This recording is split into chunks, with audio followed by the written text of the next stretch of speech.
오늘은 국내와 국외의 주요 뉴스를 정리해드리겠습니다. 시청자 여러분께서 이해하시기 쉽도록 배경 설명까지 함께 담았습니다. 먼저 한반도 정세와 관련된 소식입니다. 이재명 대통령은 최근 비무장지대 인근에서 군사활동을 줄이고 지난 2018년에 체결된 포괄적 군사합의를 다시 복원하겠다고 밝혔습니다. 이 포괄적 군사합의는 남북 군사 당국이 긴장을 완화하기 위해 맺은 약속으로 군사분계선 일대에서 비행금지 구역을 설정하고 일부 감시 초소를 철거하며 남북 간의 직통 전화를 유지하는 등의 내용을 담고 있습니다. 하지만 북한의 미사일 발사와 도발이 계속되면서 이 합의는 사실상 무력화된 상태였습니다. 이번에 한국 정부가 다시 합의를 복원하겠다고 밝힌 것은 우발적 충돌을 줄이고 한반도에서의 긴장을 관리하겠다는 의지를 보여주는 조치로 풀이됩니다. 특히 최근 북한이 협상에 미온적인 태도를 보이는 상황에서 한국이 먼저 긴장 완화의 신호를 보냈다는 점에서 주목됩니다. 이와 더불어 한국과 미국은 오는 8월 18일부터 합동 군사훈련을 실시합니다.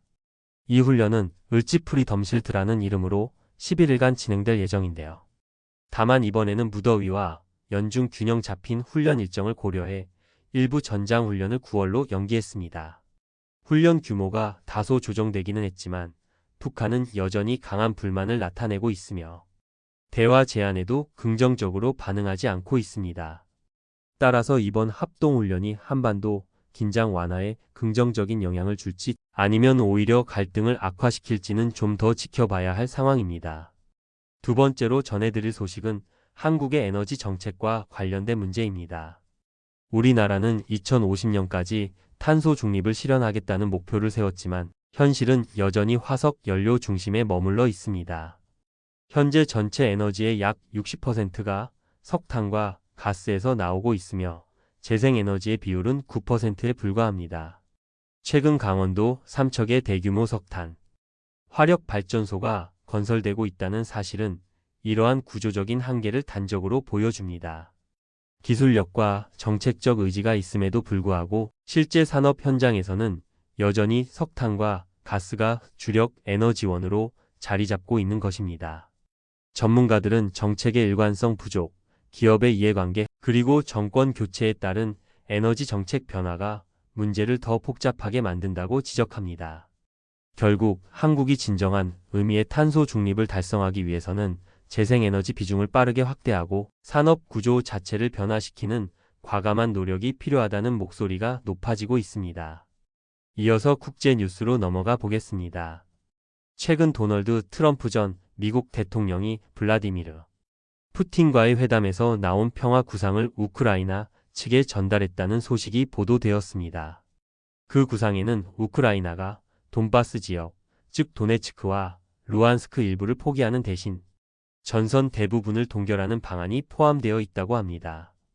이는 사실상 러시아의 요구를 수용하는 형태여서 논란이 예상됩니다. 우크라이나 입장에서는 영토를 포기해야 하는 만큼 받아들이기 어렵지만 전쟁 장기화로 인한 피로감이 커지는 상황에서 국제사회는 이 제안이 새로운 변수가 될 수 있다고 보고 있습니다. 트럼프의 발언은 단순한 개인 의견이 아니라 미국의 향후 외교 전략에도 영향을 줄 수 있다는 점에서 세계의 이목이 집중되고 있습니다. 이제 오늘 전해드린 뉴스를 정리해 보겠습니다. 한반도에서는 남북 간 군사 긴장 완화를 위한 합의 복원 움직임이 나타나고 있으며 동시에 한미연합훈련은 예정대로 진행됩니다. 한국의 에너지 정책은 여전히 화석 연료에 크게 의존하고 있어 탄소 중립 목표와 괴리가 드러나고 있습니다. 국제적으로는 우크라이나 전쟁의 해법을 둘러싸고 트럼프와 푸틴의 움직임이 새로운 변수로 떠오르고 있습니다. 시청자 여러분, 오늘 전해드린 소식은 단순한 사건들이 아니라 우리의 일상과도 긴밀하게 연결되어 있습니다. 한반도의 안보 상황은 국민의 안전과 직결되고 에너지 문제는 경제와 환경에 직접적인 영향을 미치며 국제 정세의 변화는 한국의 외교와 안보에도 중요한 함의를 지니고 있습니다. 앞으로도 변화하는 상황을 주의 깊게 지켜보는 것이 필요하겠습니다. 오늘의 뉴스는 여기까지입니다. 끝까지 시청해 주셔서 감사합니다.